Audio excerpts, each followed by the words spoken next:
fillahi Umar.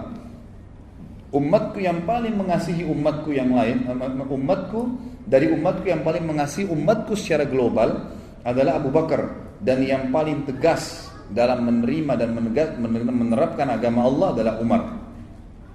Dalam beliau tadi dikatakan umatku yang paling sayang kepada umatku adalah Abu Bakar, dan yang paling keras dalam agama Allah adalah Umar. Ini sebuah fadilah, maksudnya tegas, halal halal, haram haram, gitu kan? Dan tidak ada toleransi. Hukum bagi Umar tidak ada main-main. Nanti akan kita lihat bagaimana kisah pada saat jadi khalifah dan bagaimana dia menghukum gubernurnya yang coba membangun rumah ya dari uang-uang yang diambil dari masyarakat. Kemudian Nabi SAW juga bersabda, fadilah yang lain adalah menunjuk Abu Bakar dan Umar di depan para sahabat, dan ini dinukil oleh Abdullah ibn Khantab radhiyallahu anhu, dan ini ya disebutkan diriwayatkan oleh Imam Tirmidzi dalam kitab Manaqib dan disahihkan oleh Syekh Albani. Kata Nabi SAW, hadani sam' wal basar. Dua orang ini Abu Bakar dan Umar adalah perumpamaan penglihatan dan pendengaran bagi umatku.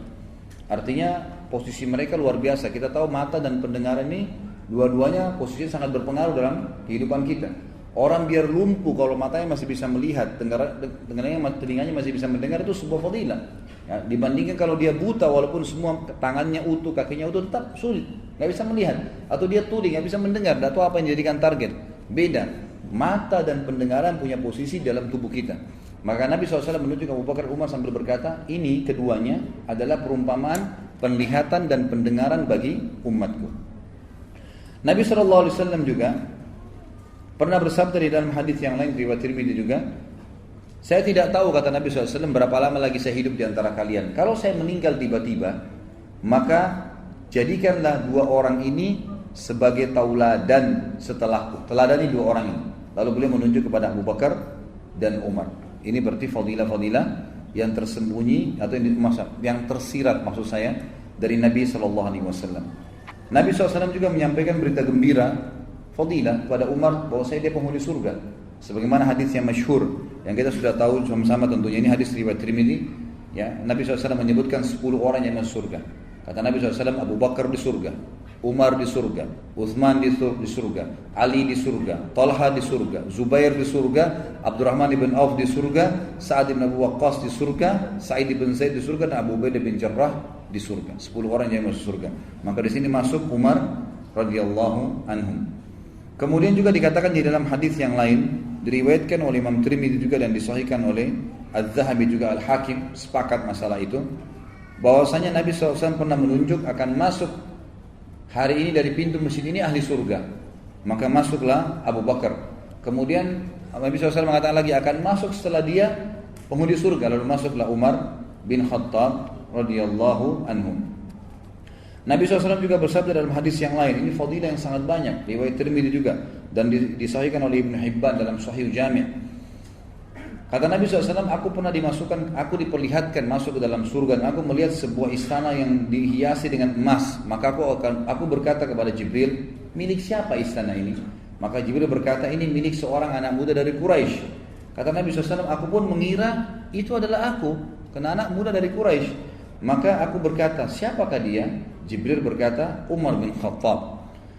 Ini berarti fadilah Umar. Umar sudah memiliki surga sementara dia masih hidup di dunia.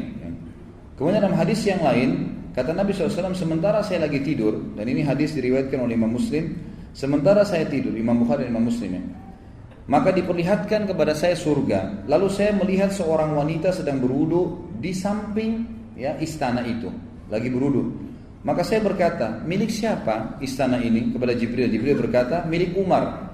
Maka aku pun segera mengalihkan pandangan mataku karena aku khawatir, karena aku mengingat cemburunya Umar. Jadi Umar sangat cemburu, besar sekali cemburuannya terhadap keluarganya, istrinya. Allah memang perintahkan untuk jaga gitu. Maka saya pun mengalihkan pandangan saya. Waktu Umar dengar, Umar pun menangis sambil berkata, ya Rasulullah, apakah layak saya bercemburu dengan anda atau merasa cemburu dengan anda? Ya, jadi ini juga sebuah fadilah. Umar bin Khattab punya iman yang tidak terhitung, saudaraku. Keyakinannya kepada Allah Subhanahu wa taala.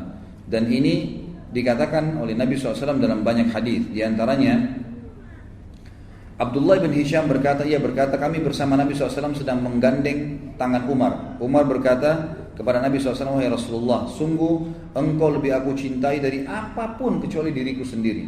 Kata Nabi SAW, demi zat yang di ubun-ubunku di tangannya, tidak bisa hai Umar sampai engkau mencintai aku melebihi dirimu sendiri. Artinya sampai semua yang aku perintahkan walaupun kau tidak senang, kau terima. Maka Umar bin Khattab pada saat itu sekejap langsung mengatakan, sekarang ya Rasulullah, aku mencintai anda melebihi ya diriku sendiri. Maka Nabi SAW mengatakan, sekarang wahai Umar. Kemudian dalam hadis yang lain, Umar bin Khattab, ini kedudukan masalah imannya Umar ya, bagaimana Umar dengan imannya. Umar bin Khattab pernah berkata, ya, ini sebagian ahli hadis mengatakan pada saat di atas mimbar, ada yang lain mengatakan pada saat di majelisnya. Dia berkata, man qalla haya'uhu qalla wara'uhu, wa man qalla wara'uhu mata qalbuh. Ini ya, disebutkan di dalam kitab Makarimul Akhlaq punyanya Ibnu Abi Dunya ya, dengan sanad yang sahih. Dikatakan siapa yang sedikit rasa malunya, kata Umar, sedikit pula kebersihan hatinya. Dan siapa yang sedikit kebersihan hatinya, niscaya hatinya akan mati. Niscaya hatinya akan mati. Jadi bagaimana Umar bin Khattab selalu menjaga hatinya dalam keimanan supaya memang terjaga dengan amal soleh, jadi tidak rusak. Kemudian dalam hadis yang atau riwayat yang lain, Umar bin Khattab berkata, man istahya istaghfa, wa man istaghfa ittaqa, wa man ittaqa wuqiya. Barang siapa yang merasa malu dengan Allah SWT, dia akan bersembunyi ya, atau menyembunyikan amalnya. Barang siapa yang bersembunyi, menyembunyikan amal solehnya, dia akan bertakwa, pasti dia akan patuh pada Allah. Dan barang siapa yang bertakwa, dia pasti akan dilindungi oleh Allah Subhanahu wa ta'ala. Umar bin Khattab pernah dimimpi oleh Nabi SAW memiliki kedudukan yang tinggi dalam agama ini, terutama dalam masalah ilmunya. Dalam hadis yang sahih riwayat Bukhari dan Imam Muslim, juga Imam Tirmidzi menyebutkannya, Nabi SAW bersabda, saya langsung baca terjemahannya saja. Di dalam mimpi aku melihat orang-orang dihadapkan kepadaku dan mereka memakai pakaian. Di antara pakaian itu ada yang sampai di dada, ada yang pakaiannya sampai ya kurang lebih dari itu ke lehernya. Lalu Umar dihadapkan kepadaku sementara dia seret ya pakaiannya yang panjang. Lalu para sahabat mengatakan, apa yang anda takwilkan ya Rasulullah? Kata beliau, agama atau ilmu. Umar bin Khattab memiliki agama yang sangat luar biasa gitu, ilmunya sangat luas. Berhubungan dengan masalah ilmu dan fikih Umar, cukup banyak contoh-contoh diangkat oleh beliau di sini. Di antaranya adalah beliau mengatakan, atau kata Nabi SAW, aku bermimpi di dalam hadis riwayat Bukhari, Muslim dan Tirmidzi, minum susu sampai aku melihat hilangnya dahaga keluar dari kukuku atau kuku-kukuku.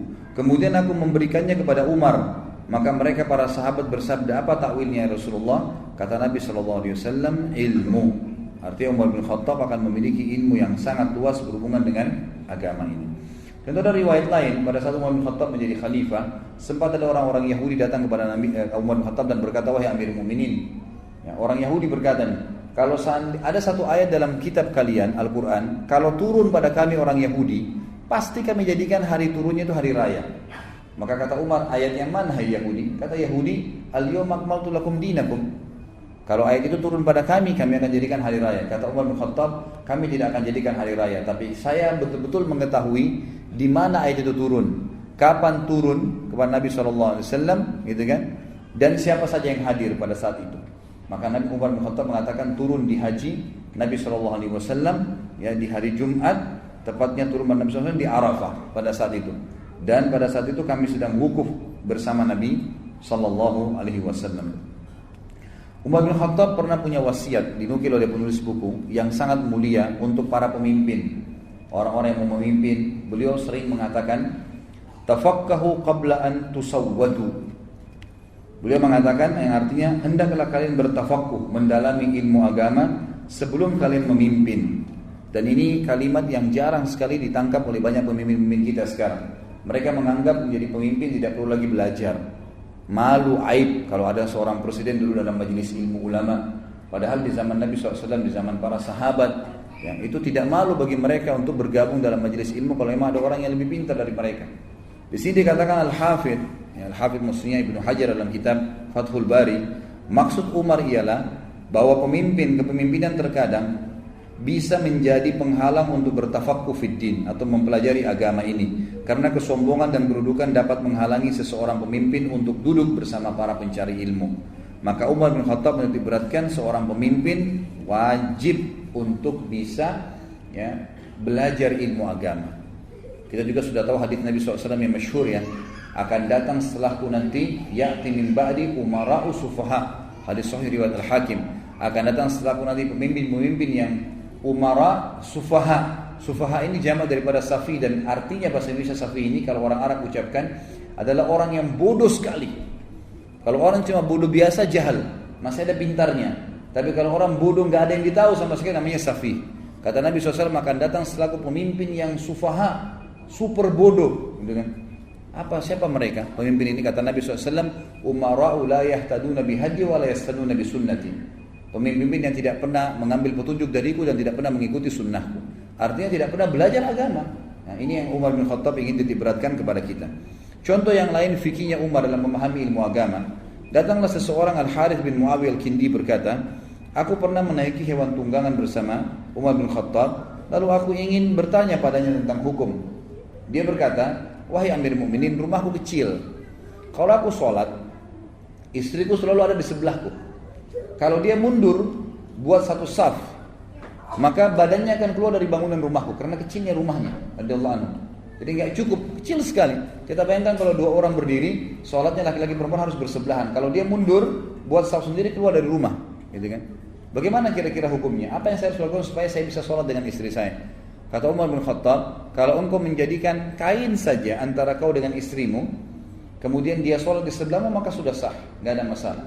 Dan ini juga sebuah pelajaran ulama fikih mengambil hukum, kalau tempat itu sangat sempit, tidak bisa perempuan berada di saf belakang, maka boleh dia berada di sebelah laki-laki tapi dipisahkan dengan hijab.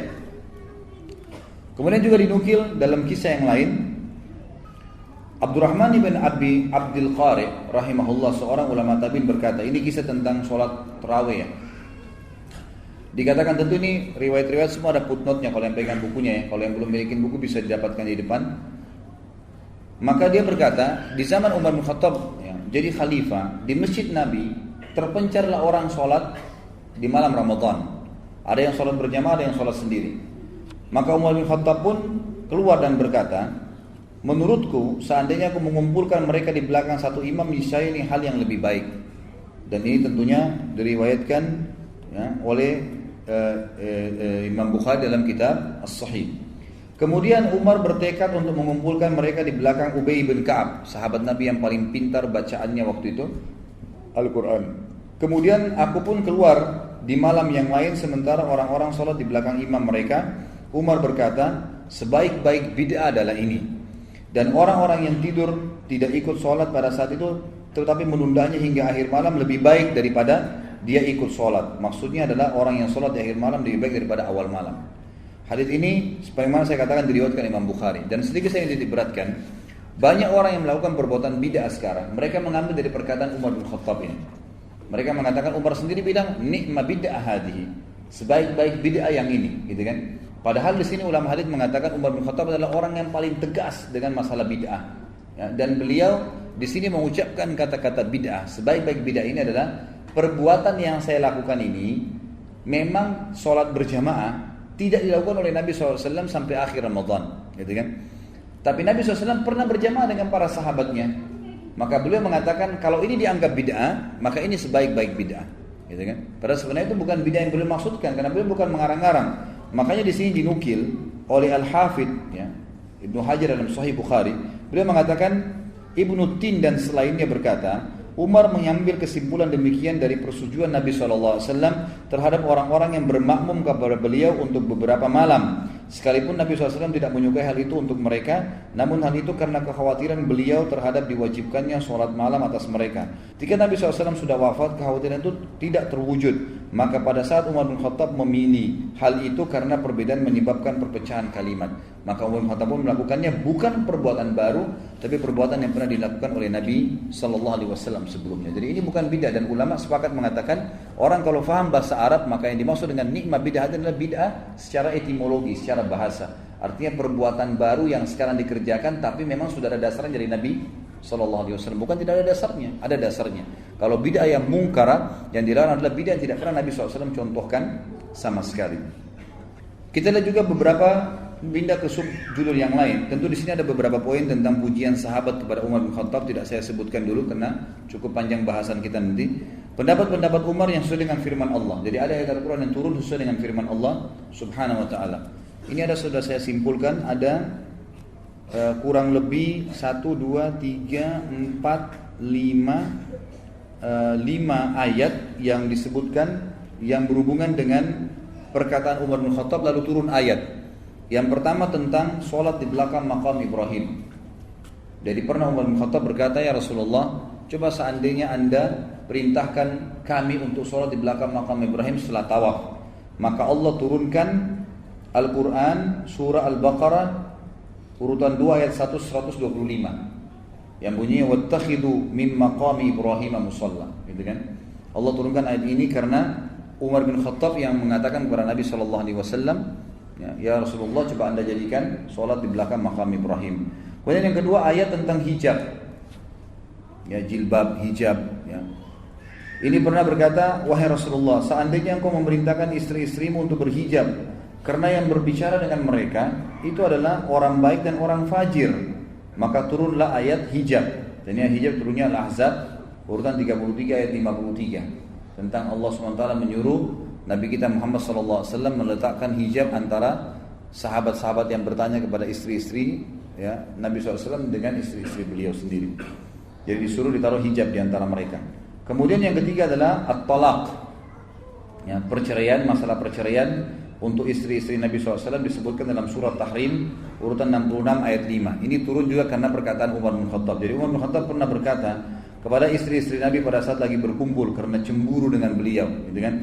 Maka Umar bin Khattab berkata, hati-hatilah, karena jika Nabi menceraikan kalian semua, bisa saja Rabb-nya Allah memberikan ganti kepadanya dengan istri-istri yang lebih baik daripada kalian. Maka turunlah ayat firman Allah Subhanahu wa taala At-Tahrim urutan 66 ayat 5 tadi.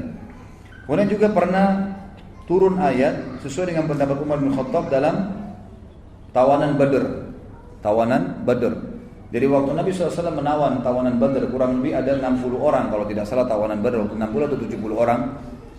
Maka Nabi SAW bermusyawarah dengan Abu Bakar, Umar dan beberapa sahabat-sahabat Nabi yang lain, mengatakan kira-kira bagaimana? Apa pendapat kalian? Gitu kan? Maka berkatalah Abu Bakar, ya Rasulullah, mereka keluarga kita, sepupu dan kerabat kita, maafkan aja, baru kita mengambil dari mereka tebusan. Lalu pada saat itu Nabi SAW beralih ke Umar sambil berkata, wahai Umar, bagaimana pendapatmu? Kata Umar, demi Allah saya tidak sependapat dengan Abu Bakar, ya Rasulullah. Saya berpendapat agar Anda menyuruh kami memenggal leher mereka semua. 60 orang itu bunuh semua, ya Rasulullah. Anda datangkan kepada Ali, Aqil ini sepupunya, saudaranya Ali yang belum masuk Islam. Suruh Ali tebas lehernya. Datangkan kerabat terdekat saya, suruh saya tebas lehernya, ya Rasulullah. Datangkan kerabat terdekatnya Abu Bakar, suruh tebas lehernya. Nabi SAW mengatakan, kenapa harus dibunuh tawanan-tawanan Badar? Kata Umar, ya Rasulullah, mereka adalah pejuang-pejuang kafir. Mereka keluar dari Mekah memang untuk menyerang Islam. Ini bukan tawanan biasa, tawanan perang. Memang, dan mereka ini baru pertama kali menghadapi peperangan dengan kaum muslimin. Perlu kita masukkan rasa takut dalam hati mereka, dan Allah tidak melarang kita membunuh orang kafir yang berperang. Maka waktu itu Nabi SAW lebih cenderung dengan pendapatnya Umar, pendapatnya Abu Bakar untuk memaafkan dan mengambil tebusan. Keesokan paginya, ini terjadi malam-malam nih, habis sholat isya musyawarah. Menjelang subuh, Umar bin Khattab bercerita, dia bilang saya datang ke masjid lalu saya temukan Nabi SAW dengan Abu Bakar lagi nangis. Lalu saya berkata, apa yang membuat kalian berdua menangis? Ceritakan kepada saya supaya saya bisa ikut menangis, gitu kan? Karena ini nggak mungkin Nabi sama Abu Bakar nangis kecuali masalah penting, gitu kan? Lalu Nabi SAW mengatakan kalimat yang masyhur. Kalau yang pegang buku bisa dilihat di paragraf terakhir di halaman 221. Kalimat yang luar biasa nih, di mana Nabi SAW mengatakan, aku menangis karena menerima tebusan dari tawanan yang diusulkan oleh kawan-kawanmu. Azab telah Allah perlihatkan, ditampakkan kepadaku lebih dekat daripada pohon ini. Ditunjuk sebuah pohon. Rasulullah SAW menunjuk sebuah pohon, dan Allah SWT menurunkan, maka dari nabiin an yakuna lahu asra hatta yudkhina fil ard. Tidaklah pantas bagi seorang nabi mempunyai tawanan. Tidak perlu ada tawanan, tidak perlu ada tebusan. Artinya mereka boleh dibunuh sebelum dia menumbuhkan musuhnya di muka bumi. Sebelum Mekah takluk, maka tawanannya boleh dihukum mati. Sampai firman Allah SWT, fakulu mimma ghanimtum halalan thayyibah, dan makanlah dari sebagian rampasan perang yang telah kalian peroleh dengan cara yang baik. Sebagaimana dijelaskan surah Al-Anfal ayat 67 sampai 69. Umar bin Khattab berkata, ketika Abdullah bin Ubay, ini kejadian yang lain nih, ya, sebab atau ayat turun yang lain berhubungan dengan Umar bin Khattab, turun ayat dengan pendapatnya, mensolati munafik. Jadi tadi kasus tawanan Badar sudah selesai ya. Tidak jadi Nabi SAW membunuh mereka karena memang sudah terlanjur ambil keputusan. Tapi Nabi SAW sempat diperlihatkan azab karena malah ya tidak membunuh tawanan Badr tadi. Maka di sini berarti pendapat Umar yang disetujui oleh Allah Subhanahu Wa Taala walaupun tidak direalisasikan karena memang sudah terlanjur diputuskan oleh Nabi SAW. Kemudian yang selanjutnya adalah kejadian tentang dilarangnya sholat di belakang jenazah atau mensolati jenazah munafikin. Ini terjadi waktu ya, Abdullah ibn Ubaidillah bin Salul mati, pimpinan orang munafik di Madinah. Nabi SAW karena sayangnya dengan umatnya tetap mensolatinya. Pada saat disolati oleh Nabi SAW, Umar bin Khattab bilang, saya nggak tahu kenapa tiba-tiba saya datang lalu mengatakan kepada Rasulullah, ya Rasulullah, ini munafik, jangan disolatin. Kata Nabi SAW, wahai Umar, lalu sambil menghalang jalannya Nabi ini, Umar bin Khattab jalan, jangan ya Rasulullah. Ya, Umar bin Khattab pun nanti setelah ini mengatakan, saya tidak tahu kenapa saya lakukan itu. Lalu Nabi SAW mengatakan, Umar, minggirlah dari jalanku, biarkan saya sholatin dia, karena Allah Tuhanku memberikan pilihan, kau beristighfar untuk mereka atau tidak istighfar, maka saya mau beristighfar walaupun sampai 70 kali, gitu kan. Lalu Umar bin Khattab mengatakan, ya Rasulullah, jangan. Dalam beberapa riwayat dikatakan Umar bin Khattab sempat memegang pundak Nabi SAW sambil mengatakan, ya Rasulullah, munafik, tinggalin, jangan sholatin, gitu kan. Lalu Nabi SAW ternyata sholatin. Nah, merasa kesian dengan Abdullah bin Ubay bin Salul, ini pimpinan munafikin. Lalu setelah itu turun firman Allah Subhanahu Wa Taala yang disebutkan di dalam surah At-Taubah ayat 84 yang bunyinya, a'udzubillahi minasyaitonir rajim, wala tusalli ala ahadin minhum mata abada. Setelah hari ini jangan pernah kau sholatin lagi orang munafik dari mereka, wahai Muhammad. Ternyata Umar bin Khattab berkata, saya terus terang tidak tahu kenapa waktu itu saya begitu berani dengan Nabi SAW sampai menahannya. Ya, ternyata apa yang aku sampaikan sesuai dengan apa yang Allah atau Tuhanku inginkan. Juga ada beberapa ulama yang menambahkan tentang ayat hijab, jilbab. Itu juga turun karena Umar bin Khattab. Ayat tentang pengharaman khamr turun juga karena Umar bin Khattab. Jadi pernah Umar bin Khattab melihat beberapa sahabat waktu turun firman Allah Subhanahu Wa Taala, a'udzu billahi minasyaitonir rajim, ya ayyuhalladzina amanu la taqrabus salata wa antum sukara hatta ta'lamu ma taquluna wala junuban illa abiri sabilin hatta tagtasilu. Al-ayah. Kurang lebih terjemahnya begini, hai orang yang beriman, jangan kalian sholat sementara kalian mabuk, gitu kan, sampai kalian tahu apa yang kalian ucapkan, dan jangan juga orang-orang yang junub sampai dia mandi, ya, kalau dia mau sholat atau dia mau ibadah. Maka pada saat itu, ikhwan dan akhwat sekalian, Umar bin Khattab merasa terganggu karena ada sahabat yang sholat sambil mabuk, nggak tahu apa yang diucapin, gitu kan. Kadang-kadang juga ada yang mabuk kemudian duduk sebentar depan masjid, sadarin dirinya kemudian baru masuk masjid sholat. Maka Umar bin Khattab berkata, ya Allah, haramkan minuman ini buat kami, haramkan, ya. Maka Allah SWT turunkan surah Al-Ma'idah ayat 90 sampai 91. Tentu ini tidak ditulis dalam buku ini, ya. Ini saya tambahkan. Jadi itu juga disebutkan oleh para ulama bahwasanya turun Al-Maidah ayat 90-91 tentang masalah pengharaman khamr. Sungguhnya khamr, judi, mengundi nasib dengan dengan anak panah adalah perbuatan syaitan. Jauhilah, tinggalkanlah. Apakah kalian akan meninggalkannya? Apakah kalian berhenti? Fahal antum muntahun? Hal antum muntahun? Apakah kalian akan berhenti? Maka semua sahabat mengatakan intahina. Kami berhenti. Maka di situ dikeluarkan juga hadis Bukhari, semua sahabat akhirnya memecahkan kendi-kendi khamar mereka sehingga membuat seluruh jalan Madinah penuh dengan khamar dan baju-baju mereka pun terkena khamar, lalu mereka sholat tanpa mencucinya. Dari hadis ini juga dikeluarkan sebuah hukum bahwasanya alkohol sifatnya najisnya maknawi, secara makna, nggak najis total gitu ya. Cuma najis zatnya tapi tidak menajiskan gitu kan. Sama dengan kotoran hewan yang dimakan dagingnya. Pada saat keinjak kotoran ayam, disebutkan dalam hadis Bukhari tidak membatalkan. Hewan yang dimakan dagingnya, dia najis secara maknawi, secara makna, enggak menajiskan. Najis zatnya tapi tidak menajiskan. Dicuci bisa sholat, gitu kan. Dan ini juga sebagaimana khamr, sama alkohol. Karena para sahabat pecahin kendinya, kena baju mereka, mereka sholat tidak membersihkannya. Yang hukum lain adalah kalau dia meminumnya, bukan kasusnya adalah karena memabukkan, ya, bukan karena masalah najis secara maknawinya itu. Dan ini diambil juga dari kisah ini. Dan ulama mengatakan subhanallah, ini pelajaran imaniyah ya. Selama orang sholat di belakang makam Ibrahim, Umar bin Khattab panen pahalanya, karena dia penyebabnya. Selama perempuan pakai hijab, jilbab, maka semua pahalanya diambil oleh Umar bin Khattab, karena Umar yang menyebab, berdoa sama Allah. Selama ya istri-istri Nabi waktu itu tidak jadi diceraikan oleh Allah Subhanahu, oleh Nabi SAW, karena Allah yang perintahkan, Umar bin Khattab mendapatkan pahalanya. Selama waktu itu ya tawanan Badar berhasil lolos dan ada di antara tawanan nanti masuk Islam, Umar bin Khattab mendapatkan pahalanya. Dan selama orang munafik tidak pernah disolatin, ya, tidak pernah disolatin, maka Umar bin Khattab dapat pahalanya. Dan juga selama ya tadi yang terakhir yang saya sampaikan, selama khamr diharamkan dan tidak ada yang minum, maka Umar bin Khattab memanen pahalanya karena justru dia berdoa kepada Allah Subhanahu wa taala. Nah, ini sebuah hal yang positif juga ya. Kita dianjurkan kalau melihat sebuah kemungkaran tidak bisa memungkiri dengan lisan, atau belum bisa, minimal kita mendoakan, ya Allah berikanlah hidayah penduduk Jakarta ini, berikanlah hidayah penduduk kota ini, ya Allah berikanlah hidayah keluarga saya. Satu waktu Allah berikan hidayah, kita dapat pahalanya. Dan itu yang Umar bin Khattab lakukan radhiyallahu anhu, walaupun beliau lengkapkan dengan penyampaian, berdoa sambil disampaikan kepada Nabi SAW agar Nabi SAW meminta kepada Allah Subhanahu wa taala.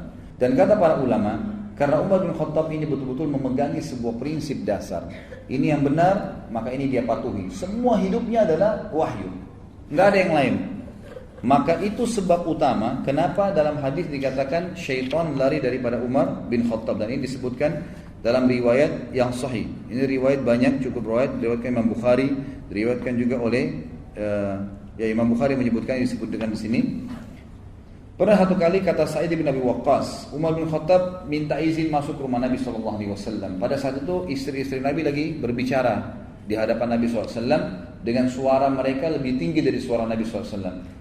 Maka Umar bin Khattab waktu masuk, tiba-tiba istri-istri Nabi diam dan menurunkan hijab mereka. Lalu waktu Umar bin Khattab masuk, Nabi SAW senyum, tertawa melihat Umar masuk. Kata Umar, ya Rasulullah, apa yang membuat anda tertawa? Semoga Allah membuat anda tertawa seumur hidup. Itu biasanya doa begitu ya. Lalu kemudian berkatalah Nabi SAW, saya heran dengan wanita-wanita ini. Pada saat tadi kamu belum datang, suara mereka lebih tinggi dari suara saya, dan mereka juga belum menutup hijabnya. Pada saat kamu datang, tiba-tiba mereka seperti ketakutan, meredamkan suara mereka dan menutup hijab mereka. Lalu Umar bin Khattab menghadap ke hijabnya, ya, seperti kayak kita sekarang ini ada gorden, gitu kan? Antara kita dengan akhwat itu dilihat gorden, menghadapi gorden tersebut. Lalu kata Umar, wahai musuh-musuh diri sendiri, gitu kan? Kepada istri si Nabi. Dalam riwayat dikatakan, wahai musuh-musuhnya Allah, apakah kalian segan dengan saya? Kalian tidak segan dengan Nabi SAW? Istri Nabi yang paling tua menjawab itu Ummu Salamah. Ummu Salamah mengatakan, iya, karena Rasulullah SAW lebih lembut dan lebih baik daripada kau, wahai Umar. Gitu kan? Dalam riwayat dikatakan, kau lebih keras daripada Nabi SAW, gitu kan? Maka pada saat itu Nabi SAW tidak menanggapin dialog antara Umar bin Khattab dengan istri-istri Nabi SAW radhiyallahu alaihinna. Jadi waktu itu yang diperhatikan oleh Nabi SAW adalah penyampaian wahyu yang lain. Kata Nabi SAW, wahai Ibnu Khattab, anak ini Khattab, wahai Umar bin Khattab, demi zat yang ubun-ubunku dalam genggamannya, kalau seandainya kau lewat di sebuah lembah dan syaitan lihat kau lewat di lembah itu, maka dia akan cari lembah yang lain. Artinya karena tegasnya dalam masalah keputusan agama, gitu kan. Jadi halal, haram, yang dilarang, gitu kan. Sampai istri-istri Nabi pun kalau salah ditegur oleh Umar bin Khattab. Tidak ada toleransi bagi dia, semuanya diluruskan kalau memang salah. Dalam riwayat lain disebutkan, riwayat ini riwayat Tirmidzi, dikatakan kata Nabi SAW, inni la anzuru ila syayatinil insi wal jinni kad farru min Umar. Bukan depannya Umar ya, tapi Nabi SAW bilang di depan Aisyah, wahai Aisyah, saya melihat syaitan dari jenis jin dan manusia semuanya lari dari Umar. Semuanya takut, gitu kan? Dari Umar radhiyallahu anhu, karena luar biasanya beliau dari sisi kedekatannya dengan Allah Subhanahu wa taala. Kemudian Umar bin Khattab juga ya selalu mengikat dirinya dengan wahyu dan selalu melibatkan Allah dalam kehidupannya.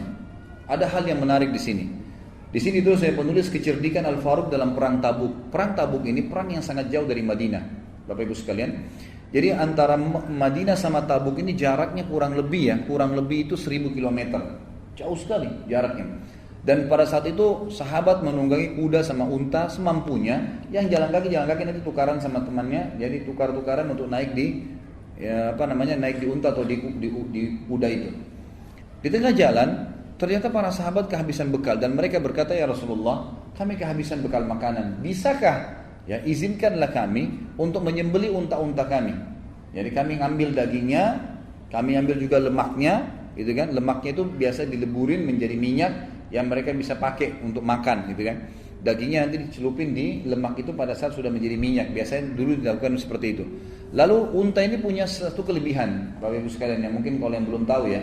Jadi di perut unta itu ada sebuah kantong cukup besar, itu bisa menampung tidak kurang dari 10 liter air, 10 sampai 15 liter air, itu bersih. Jadi unta itu kalau minum, dia menarik ya, itu dia tidak angkat kepalanya sampai kantong itu penuh. Makanya kata Nabi SAW, apa jangan kalian minum seperti unta. Ya, unta itu kalau minum terus sampai hausnya hilang, gitu kan? Kita kan kalau minum dianjurkan minum lepas, minum sampai 3 kali, nggak boleh nafas kalau minum. Kalau unta nggak nafas, terus ditarik sama dia, gitu kan? Nah ini Nabi SAW berikan perumpamaan. Dan unta ini punya sebuah kantong di perutnya. Kalau anda mau bisa baca tafsir waktu Allah SWT mengatakan wa ilal ibili kaifa khuliqat. Coba lihat bagaimana unta kami ciptakan. Ada 9 kelebihan unta. Di antaranya adalah di perutnya ada kantong yang kalau dia minum air, di kantong itu tertampung tidak kurang dari 10 sampai 15 liter, sama 1 galon. Kita sekarang yang besar tuh, 10 liter air yang masuk di situ. Dan itu tidak tercemar dengan apapun. Pada saat unta berjalan di padang pasir dan dia haus, dengan sistem yang Allah ciptakan di tubuhnya, air itu bisa ditarik sama dia, membasahi tenggorokannya, kemudian masuk kembali, gitu. Makanya unta ini sering dipakai di zaman dulu dalam peperangan dan perjalanan jauh, karena kalau disembeli dagingnya bisa dimakan, air di kantongnya bisa diminum, gitu kan. Sahabat-sahabat mengatakan, ya Rasulullah, izinkan kami sembeli unta-unta kami jadikan sebagai bekal, airnya kami minum, lemaknya kami jadikan minyak, gitu kan. Lalu Nabi SAW mengatakan, lakukanlah. Umar bin Khattab itu hadir di situ. Umar mengatakan, sebentar ya Rasulullah, mohon maaf, saya ingin sampaikan sesuatu. Ya Rasulullah, daripada anda menyuruh mereka menyembeli unta-unta mereka, dan kita hanya kehilangan tunggangan, sementara Tabuk ini jauh, dan kalau kita berjalan kaki pasti lebih letih. Kalau pakai unta atau kendaraan tunggangan, ada kuda atau unta, maka kalau untanya letih, orangnya tinggal turun, tetap bisa diajak jalan, berarti bisa hemat waktu. Kalau orang jalan kaki capek, dia istirahat, maka berhenti perjalanan, gitu kan. Maka kata Umar bin Khattab, saran saya Rasulullah, kumpulkan semua bekal-bekal sahabat ini, kumpulkan bekal-bekal kami, lalu berdoalah kepada Allah agar Allah Subhanahu wa taala memberkahi bekal ini. Maka Nabi SAW pun setuju dengan pendapat Umar, lalu mengatakan setelah menebarkan kain, Nabi SAW mengatakan kumpulkan semua bekal kalian. Lalu dikumpulkan, lalu Nabi SAW mendoakan bekal-bekal mereka. Memang waktu dikumpulin sedikit sekali bekalnya, gitu kan? Sedikit sekali. Maka kata Nabi SAW, ya Allah berkahilah bekal-bekal kami ini. Lalu Nabi SAW mengatakan masukkan ke kantong-kantong kalian. Setelah mereka masukkan, subhanallah, yang punya sepotong roti, yang punya cuma sepotong daging, yang punya cuma sekendi air, itu mereka masukkan kembali ke kantong-kantong mereka sampai pulang dari perang Tabuk pun itu masih utuh karena diberkahi oleh Allah Subhanahu wa taala. Dan ulama mengatakan kekuatan Umar di sini nih, beliau selalu melibatkan Allah dalam segala kehidupannya, luar biasa gitu. Jadi selalu daripada habisin lebih baik berdoa. Dan ini juga saya ingin beratkan jemaah sekalian, banyak orang di antara kita menjadikan hubungannya dengan Tuhannya Allah Subhanahu wa taala itu nomor 30. Misal dia lagi mau berobat sakit, banyak orang di antara kita, dia pergi ke dokter berobat, sakit. Dia tahu dia punya Tuhan Allah Subhanahu wa taala. Yang ciptakan dia Allah, ciptakan penyakit Allah, ciptakan kesembuhannya Allah. Tapi dia enggak minta kepada Allah. Dia ke dokter, "Dok, saya sakit ini." Konsultasi, langsung gitu kan. Kemudian setelah itu dia minum obat. Pada saat tidak sembuh juga enggak kembali kepada Allah. Kembali ke dokter, "Dok, kenapa saya belum sembuh, Dok? Resep apa lagi?" dan seterusnya. Konsultasi dari dokter ke dokter, pindah beberapa dokter.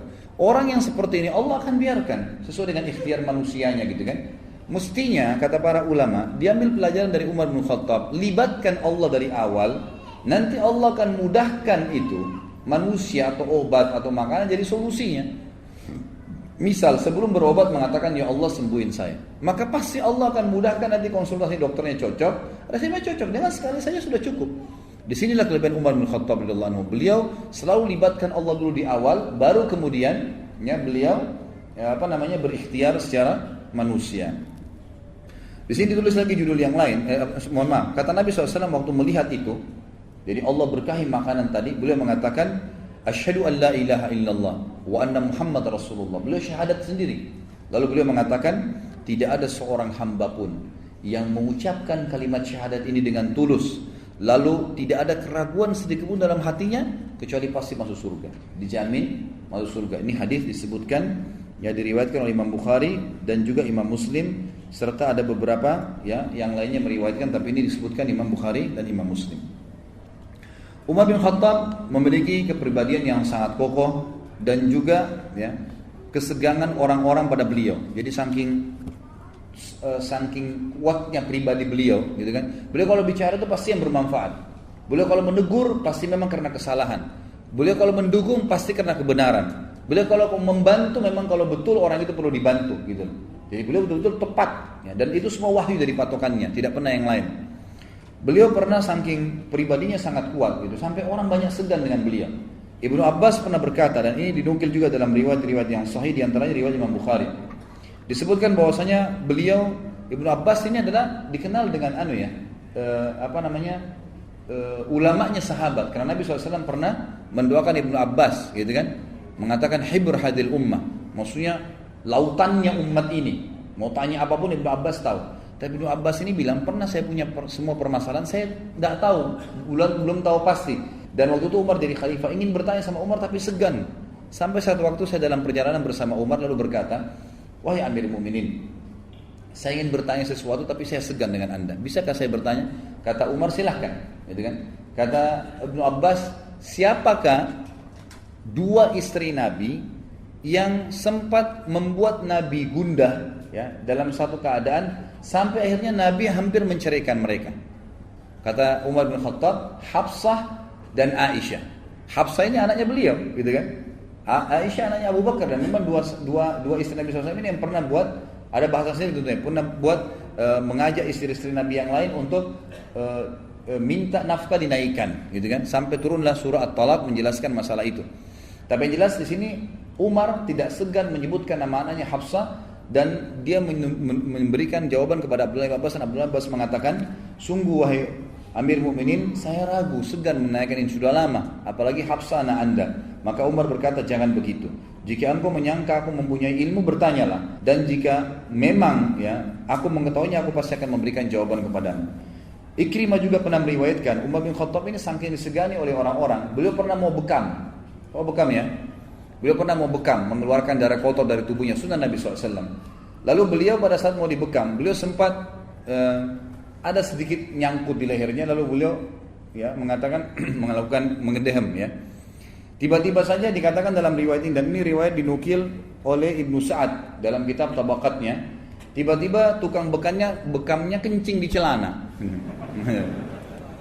Dalam riwayat lain dikatakan saking segannya mereka dengan Umar. Umar bin Khattab pernah jalan diikuti oleh beberapa sahabat dan tabi'in, karena mereka waktu Umar jadi khalifah setiap kali jalan selalu diikutin. Siapa tahu ada kejadian nih, karena Umar bin Khattab ini kalau ada kejadian satu pasti langsung dieksekusi, diselesaikan pada saat itu. Dan beliau dengan sangat tegas, nggak main-main dalam menyelesaikan masalah, dan pasti rujukannya wahyu. Satu waktu beliau lagi jalan, banyak ikut dari belakang nih. Umar bin Khattab nggak tahu nih kalau banyak orang yang ikutin. Mereka jalan pelan-pelan diikutin, gitu kan? Maka satu waktu Umar melakukan tadi sama, nyangkut di lehernya sesuatu, dia ngedehem, tiba-tiba sahabat di belakang banyak yang sarungnya jatuh, gitu kan. Dikatakan dalam riwayat, lalu ada satu sahabat datang mengatakan, wahai Amir Mu'minin, pelan-pelanlah sama orang-orang yang beriman. Maksudnya mereka sampai takut sama anda begitu, sampai sarungnya jatuh kalau ngedehem saja, gitu kan. Maka kata Umar bin Khattab, apakah mereka takut waktu melihat saya karena Allah? Maksudnya karena melihat saya patuh sama Allah? Sahabat ini bilang, iya Amir Mu'minin. Kata Umar, biar mereka takut. Kalau karena Allah mereka takut, dan lihat orang beriman itu terus takut melanggar, biarin aja, nggak apa-apa. Jadi itu keseganan di sini disebutkan, ya, sebagian sahabat dan tabi'in kepada Umar radhiyallahu anhum. Umar bin Khattab juga ini Allah SWT berikan firasa. Kalau ikhwan dan akhwat belum pernah dengar, ada istilah dalam agama kita, firasatul mu'min. Kata Nabi SAW dalam riwayat Bukhari, firasatul mu'min itu benar, ya. Jadi kalau antum terus dekatkan diri kepada Allah Subhanahu wa taala, nanti Allah munculkan kepekaan-kepekaan, firasa-firasa ya yang kita datangkan, yang kita rasakan. Misal ada orang mau buat buruk, kita merasa, gitu kan? Ada kadang-kadang dikuatkan dengan mimpi. Ya seseorang, kata Nabi SAW, mimpi yang benar itu adalah salah satu dari cabang kemujizatan kenabian bagi orang beriman ya. Maka ini ada terjadi. Kalau ada orang mau berbuat baik, kita bisa merasakan gitu kan. Kadang-kadang kita mimpi mau dikunjungin oleh keluarga. Jadi memang ada terjadi bagi orang-orang yang beriman. Itu disebutkan oleh sebagian ulama berhubungan dengan kedekatan dengan Allah SWT. Umar bin Khattab ini pernah, karena dekatnya dengan Allah SWT, jadi dia punya firasat yang sangat kuat. Dan dia yakin dari Allah SWT karena dekatnya sama Allah. Dia selalu menjauhi maksiat. Tidak ada maksiat bagi Umar. Bagaimana bisa ada maksiat sementara syaitan pun lari dari dia? Nggak ada yang goda, gitu kan? Jadi nggak ada yang goda dia untuk melakukan kesalahan. Disebutkan bahwasanya pernah seseorang datang kepada Umar bin Khattab, diriwayatkan dari Yahya bin Sa'id rahimahullah, seorang ulama tabi'in. Beliau berkata, ada seorang laki-laki datang kepada Umar dan Umar tanya, siapa namamu? Dia menjawab, Jamrah. Lalu Umar berkata, anak siapa? Dia berkata, bin Shihab, Jamrah bin Shihab. Umar bertanya, dari marga apa? Dia mengatakan dari Al-Harakah. Umar bertanya lagi, dari kabilah mana? Jadi kalau marga itu substansial dari kabilah, gitu kan? Maka dari marga mana dikatakan dari Al-Harakah, dari kabilah mana dia mengatakan dari Bani Diham, dari Bani Diram. Umar berkata, di mana tempat tinggalmu? Dia mengatakan Harrah. Lalu Umar berkata, di sebelah mana? Dia mengatakan Zatul Lazzah. Ya. Lalu Umar berkata, selamatkan keluargamu karena desamu lagi kebakaran. Lalu orang itu pun pulang dan dia menemukan seperti apa yang dikatakan oleh Umar bin Khattab radhiyallahu anhu. Jadi seperti itu. Sampai pada tingkat dia feelingnya dia itu sampai menunjukkan sesuatu yang benar terjadi. Kemudian juga Imam Az-Zahabi menukil kepada kita dalam riwayat yang sahih. Disebutkan dalam Syiar Alam Nubala. Ini buku rujukan 43 jilid. Semuanya berhubungan dengan biografi para orang-orang soleh dulu. Ada seseorang, kalau ikhwah dan akhwat pernah dengar, namanya Al-Aswad Al-Unsi. Ini dulu bersamaan dengan Musailam Al-Kadzab. Dua orang yang bersamaan di akhir hidup Nabi SAW mengaku sebagai Nabi. Aswad Al-Unsi ini pernah berhadapan dengan, dia mengaku Nabi. Bukan cuma mengaku Nabi, dia kufur memang gitu kan. Dia berhadapan dengan seorang ulama tabi'in yang mulia bernama Abu Muslim Al-Khawlani. Muslim Al-Khawlani ini terkenal sekali dengan kesolehannya. Dia beriman pada Nabi SAW di masa Nabi masih hidup tapi belum sempat lihat Nabi. Jadi dia dikalungkan kalangan tabi'in. Waktu itu Aswad Al-Unsi ini membakar sebuah api besar untuk membakar Abu Muslim Al-Khawlani. Terkenal sekali kisahnya. Abu Muslim Al-Khawlani ini coba dimasukkan ke dalam api oleh Aswad Al-Unsi dan tidak berhasil. Waktu didorong ke dalam api, ternyata dipadamkan api, tidak terbakar Abu Muslim Al-Khawlani. Sampai ulama mengatakan ada satu Nabi dan satu orang soleh yang tidak dibakar api karena berimannya kepada Allah. Itulah Ibrahim alaihissalam Nabi dan Abu Muslim Khawlani dari kalangan orang biasa. Dan ini dari tabi'in. Abu Muslim Khawlani waktu dibakar tidak bisa oleh Aswad Al-Unsi, penasehatnya bilang, penasehat Aswad Al-Unsi ini, kalau kau tidak keluarkan Abu Muslim dari Yaman, waktu itu di Yaman ya, maka dia akan merusak pengikutmu. Maka Al-Aswad Al-Unsi mengatakan, saya mengaku kalah hai Abu Muslim, tapi keluarlah dari negeriku, dari Yaman. Aswad Al-Unsi menuju ke Madinah. Waktu itu kebetulan baru saja Nabi SAW meninggal. Abu Muslim Al-Khawlani ini niatnya ingin bertemu dengan Nabi SAW, mau menjadi sahabat gitu kan. Pas tiba di Madinah, ternyata baru saja dimakamkan Nabi SAW, baru selesai mati, berarti tidak sempat ketemu dengan Nabi SAW. Waktu dia sholat di masjid, Umar bin Khattab melihat dia. Dan kisahnya Abu Muslim Al-Khawlani sudah sampai ke Madinah nih. Ada seorang yang beriman dibakar oleh Al-Aswad Al-Unsi, tidak terbakar, gitu kan? Terkenal, tapi orang tidak ada foto, nggak ada yang kenal pada saat itu. Abu Muslim Al-Khawlani datang mengikat untanya di Masjid Nabawi, langsung masuk sholat. Ya, begitu dia sholat, sebelum dia tanya tentang Nabi SAW, Umar bin Khattab memandang dia lalu berkata, mungkin ini orangnya dari Yaman. Padahal ini kejadian baru terjadi di Yaman. Lalu Umar pun mendekati sambil berkata, siapa anda ini? Kata dia, Abu Muslim Al-Khawlani. Kata dia, bagaimana? Ya, dari mana anda? Dia bilang dari Yaman. Bagaimana ceritanya tentang seorang hamba Allah yang saleh yang tidak jadi dibakar oleh seorang pendusta, Al-Aswad Al-Unsi? Kata orang itu, dia baik saja, dia selamat dari api. Langsung kata Umar, saya bertanya atas nama Allah, kaukah dia orangnya? Maka dia mengatakan, iya. Maka Umar pun menangis memeluknya sambil membawa tangan Abu Musa al-Khawlani kepada Abu Bakar dan berkata, wahai Amir Mu'minin, Abu Bakar sudah jadi khalifah. Wahai Mu'minin, inilah orang yang telah Allah selamatkan setelah Khalil Ibrahim. Setelah kekasih Allah Ibrahim selamat dari api, inilah orang yang tidak jadi dibakar oleh api. Maka Abu Bakar pun menangis memeluknya, selalu mereka berpelukan sambil ngobrol dan menceritakan tentang matinya Nabi SAW. Lalu kata Umar bin Khattab, segala puji bagi Allah yang telah mempertemukan saya kepada seseorang yang telah Allah selamatkan dari api sebagaimana Allah menyelamatkan Ibrahim alaihissalam. Dan ini dinukil dalam Syiar Alam Nubala tadi. Dari sisi ibadahnya Umar bin Khattab, Umar bin Khattab ini melakukan ibadah dengan kekuatan. Maksudnya apa? Azan, apapun halangannya, sholat, nggak ada urusan dia. Apapun perintah dari Allah Subhanahu Wa Taala, kekuatan dia gunakan. Artinya dirinya pun dia bangkitkan semangat dengan kekuatan. Jadi tidak ada keraguan masuk dalam hatinya, karena luar biasa keyakinannya tentang kebenaran gitu. Ini dinukil dari Abu Qatadah radhiyallahu anhu bahwasanya Rasulullah SAW berkata kepada Abu Bakar, kapan engkau melakukan sholat witir? Kata Abu Bakar, di awal malam. Abu Bakar selalu tradisinya melakukan witir ini setelah sholat isya, habis ba'da isya sholat witir, gitu kan? Lalu Nabi SAW bertanya kepada Umar, kapan engkau kerjakan witir?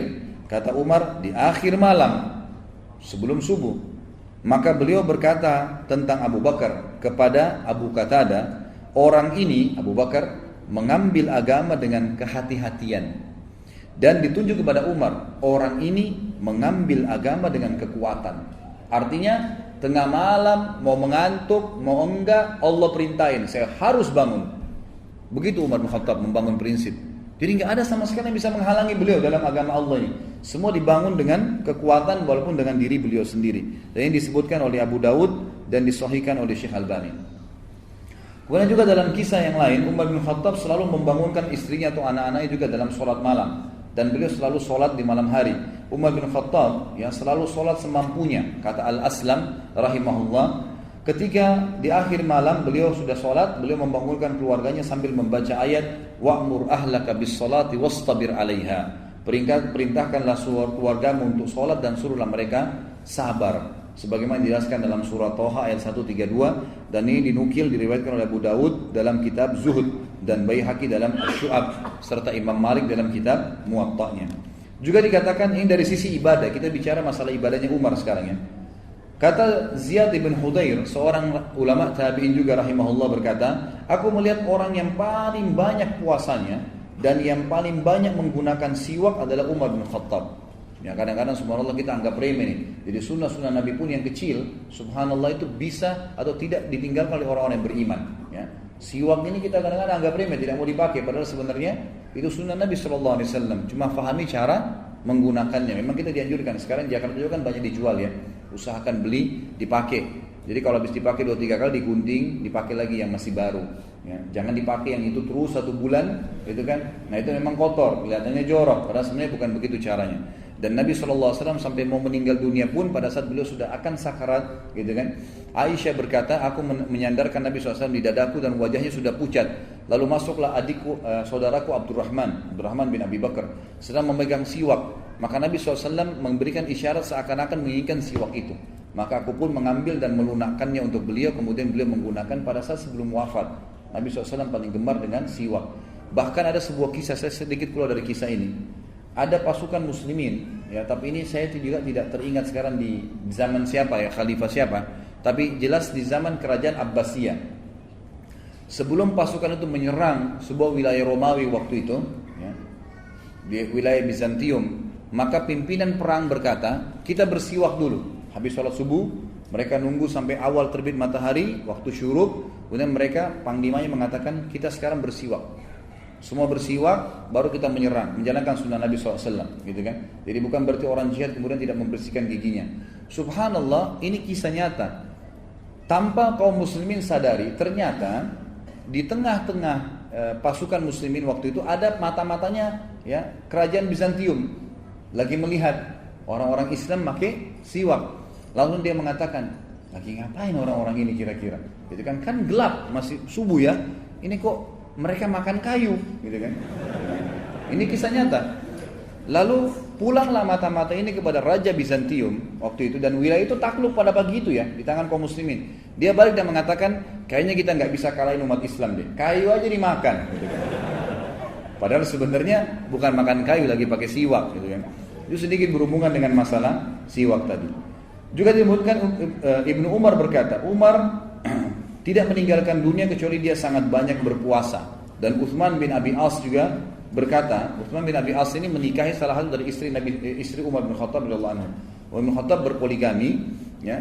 Kemudian salah satu istri Umar bin Khattab, waktu itu tidak disebutkan namanya, tapi dinikahi oleh Utsman bin Abi As. Dan dia berkata, Utsman bin Abi As ini seorang sahabat yang mulia juga, gitu kan? Dia mengatakan, aku tidak menikahi istri Umar ini untuk mengharapkan keturunan atau bahkan menikahi karena seorang wanita, mungkin karena syahwat. Tapi aku menikahi karena aku ingin mengetahui tentang malamnya Umar. Dan riwayat ini bersambung, di buku ini tidak disebutkan. Teman-teman kalau lihat ini di halaman 229, footnote nomor 89, saya sedang bahas itu ya. Maka riwayatnya berlanjut begini. Lalu dia bilang, istrinya Umar pun menceritakan kepada saya, Umar bin Khattab itu kalau mau tidur, kata Utsman bin Abi As radhiyallahu anhu majma'in, kalau dia tidur di samping ranjangnya, di tempat tidurnya, dia meletakkan seember air yang dekat dengan tangannya. Jadi pada saat dia tidur, kemudian tangannya kesentuh air, dia bangun sholat, udah tidak tidur lagi sampai pagi. Begitu terus, itu salah satu yang dinukir kepada kita. Ibnu Katsir juga menyebutkan tentang malamnya Umar bin Khattab, dia mengerjakan sholat isya bersama orang-orang, lalu pulang dan mengerjakan sholat malam sampai fajar. Ya, sampai fajar. Jadi beliau Umar bin Khattab ini cirinya tidur pada saat ngantuk saja. Jadi malam itu jarang sekali tidur. Siang pun itu jarang juga tidur. Beliau kadang-kadang kalau ngantuk sekali baru tidur. Sampai dikatakan waktu ditanya kenapa anda lakukan ini, Umar bin Khattab mengatakan, kalau aku tidur di siang hari, aku akan menghilangkan kesempatan untuk mengurus ya rakyatku untuk jadi khalifah ya. Kemudian kalau aku tidur malam hari, aku menghilangkan urusan aku berkomunikasi dengan Tuhanku. Jadi luar biasa. Dia tidur kapan dia ngantuk saja, gitu kan? Umar bin Khattab memberikan banyak pelajaran kepada kita dari sisi agama. Di antaranya adalah statement yang masyhur dari Umar bin Khattab agar orang-orang tidak kembali menyembah berhala. Disebutkan dalam hadis Bukhari dan juga Muslim, juga Imam Ahmad, Abu Dawud dan Tirmidzi. Juga selainnya menyebutkan dalam riwayat sahih ini, bahwasanya Umar bin Khattab pernah berdiri di depan Hajar Aswad, lalu dengan tegas menekankan kalimat, mengatakan suaranya keras. Umar bin Khattab jahur, keras sekali. Dalam beberapa riwayat dikatakan Umar bin Khattab tinggi besar, sampai kalau duduk di atas kuda kakinya sampai di tanah, gitu kan? Lalu beliau berkata kepada Hajar Aswad, berdiri di musim haji pada saat itu, kemudian teriak dengan suara keras mengatakan, inni la'alamu annaka hajar. Saya sungguh betul-betul tahu kau adalah batu saja. La tadur wa la tanfa. Kau tidak bisa memberikan manfaat dan tidak bisa menyusahkanku. Atau terbalik ya, tidak bisa menyusahkanku dan tidak bisa memberikan manfaat kepadaku. Walaula anni ra'aitu Rasulullah sallallahu alaihi wasallam yukabbiluka ma qabbaltuka. Kalau bukan karena saya melihat Nabi SAW menciummu, saya tidak akan menciummu. Sebagian ulama menanggapi, di antaranya Nafi', seorang ulama tabi'in, bekas budaknya Abdullah bin Umar radhiyallahu anhu, seorang ulama tabi'in masyhur. Dia mengatakan pada saat itu ya, orang-orang banyak mendatangi pohon yang digunakan untuk membaiat Nabi SAW di Baiatir Ridwan ya. Itu di perang Hunain ya. Pada saat peperangan dulu pasukan muslimin sempat berpencar. Kemudian datanglah Nabi SAW berdiri di bawah sebuah pohon, kemudian dibaiat pada saat itu. Ada juga yang mengatakan yang maksudnya adalah baiat pada saat baiat Nabi SAW ya, baiat ya di Mekah gitu kan. Tapi intinya ini adalah sebuah baiat pohon yang pernah Nabi SAW berdiri, kemudian disitulah ya orang-orang berkumpul pada saat itu. Lalu orang-orang banyak mendatangi tempat tersebut dan mereka sholat di sana.